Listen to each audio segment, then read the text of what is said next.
I wanted to pursue truth, so back onto Covid-19, and Dr. Jenny Harries, who was on the podium with Matt Hancock and Boris Johnson and Chris Whitty and all the rest of them, talking about the care homes. It looks like she's trying to give a defence for it. It seems undefensible. We all knew that loophole, that when we were all meant to be protecting each other, staying at home, lockdowns and all that kind of stuff, the distance, when you have COVID or symptoms, of course not everyone would know when they had symptoms, but that would have to have a distance of 7 days or 21 days or whatever it was, and you're not allowed to go out, not allowed to go shopping and all that kind of stuff. And yet with care homes, people coming out of care homes going to hospitals, and then or people coming from hospitals who were never in care homes going to care homes for future care, was going to the people we were protecting would make them who are most vulnerable, make them at risk. And in this you're going to hear where she seems to suggest that, well, it was inevitable, there was nothing else that could be done. What I don't seem to, what I'm questioning is, they've forgotten the special, like Chinese. Remember the Chinese hospitals? Remember China made a hospital in a month or whatever it was from scratch, and the UK wanted to sort of say, oh, we could do that, and so they took some building and prepared it ready. And if I'm right, that building was never used. It was never used, or it wasn't used to any kind of capacity, is my understanding. So why, rather than putting all the people, why they couldn't use these special buildings? There wasn't just one. There wasn't just one in London. They were all around the country.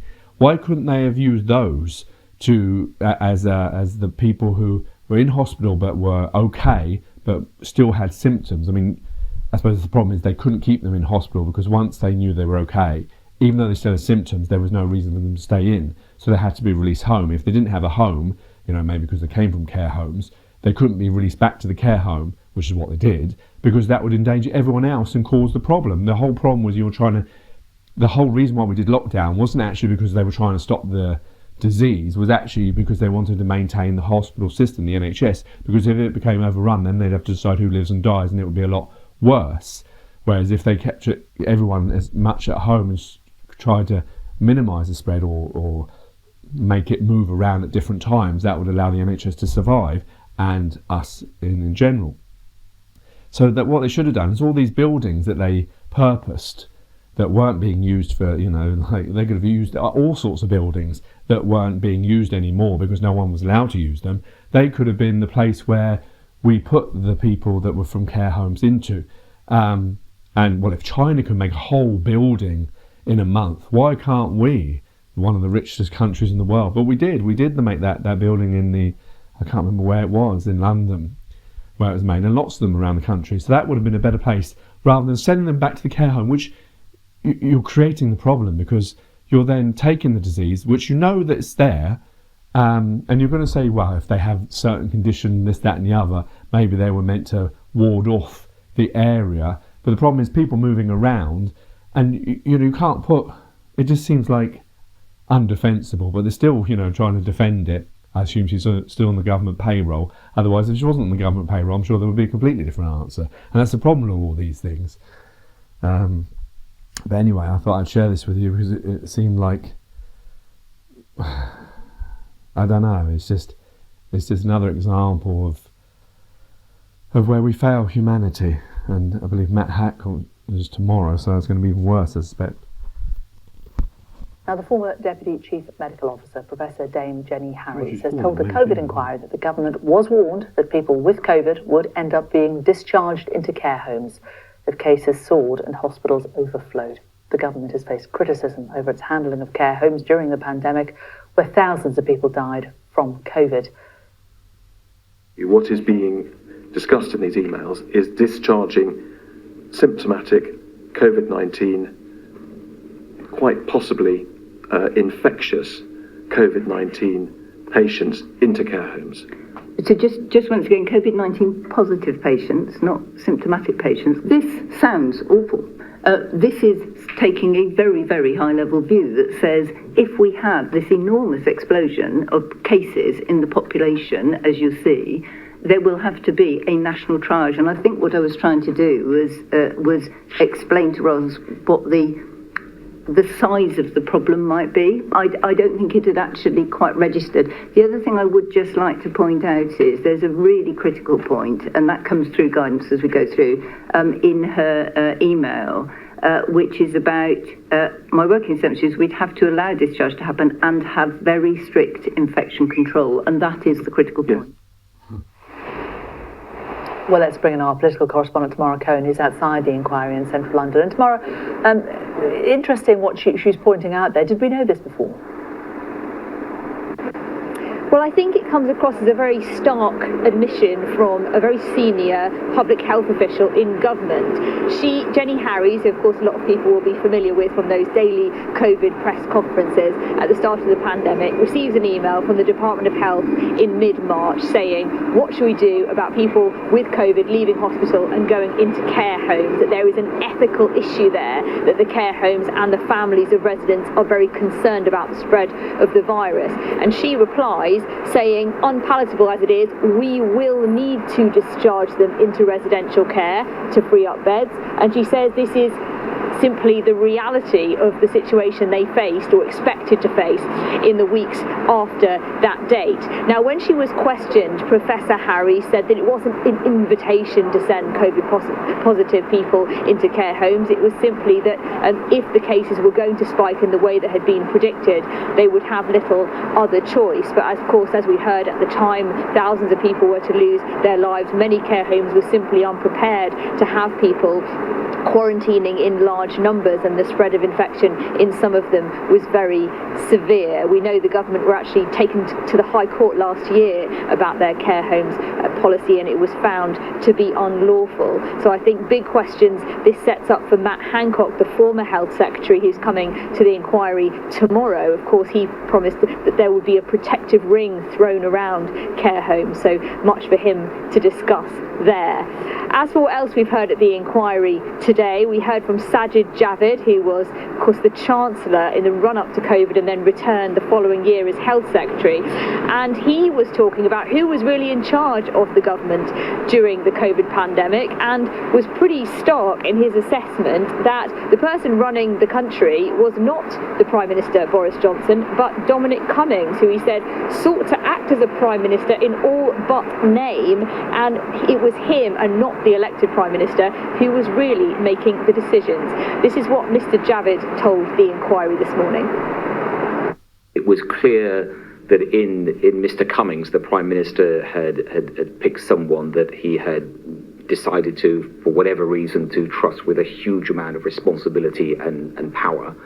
And many times I felt like that many of the key decisions were being made by Mr. Cummings and not the Prime Minister, in a way that I had not seen with any other Prime Minister, certainly that I had worked with.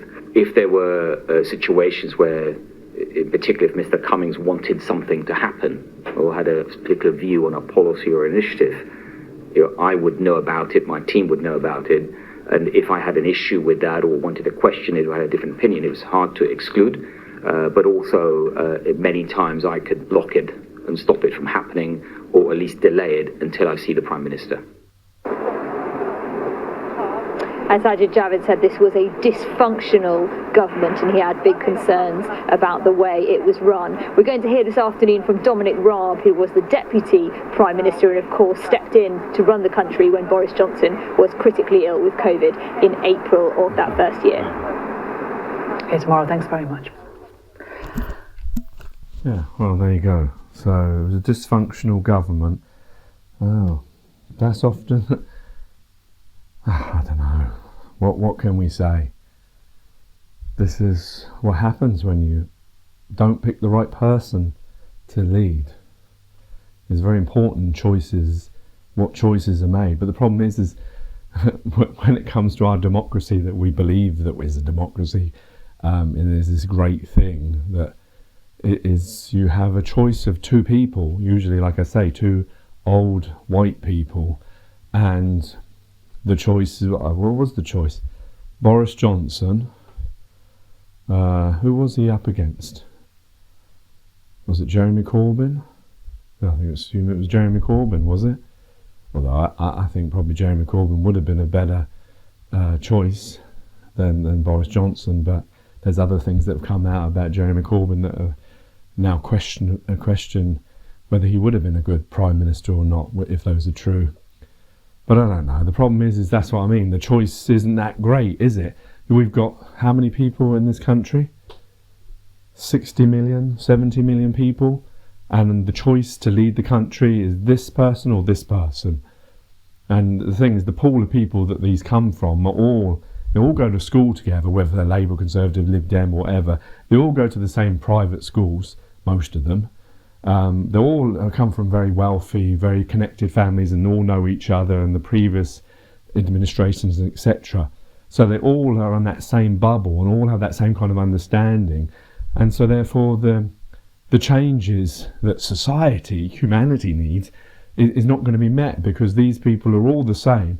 They don't see the struggles that the rest of the 69 million people are going through.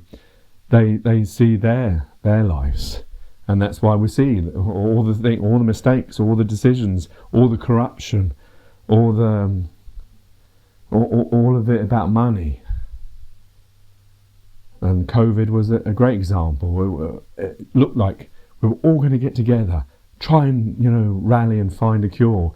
Whereas there was lots of corruption, lots of backhanded envelopes of pharmaceutical companies making lots of money out of these things, contracts being this, that, and the other, and prime ministers.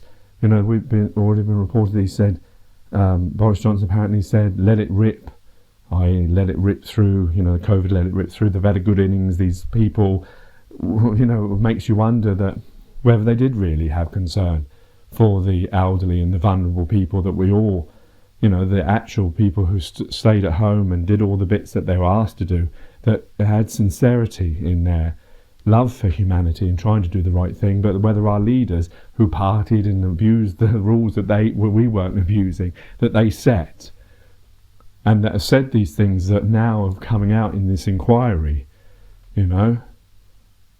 and did things that didn't, that we all thought were very questionable.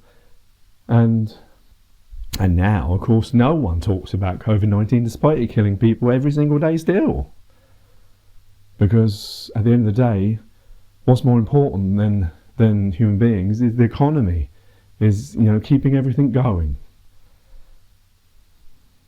Just another example of the failure of the system that we've all decided to inherit and to keep going. Take care, take it easy, God bless and peace.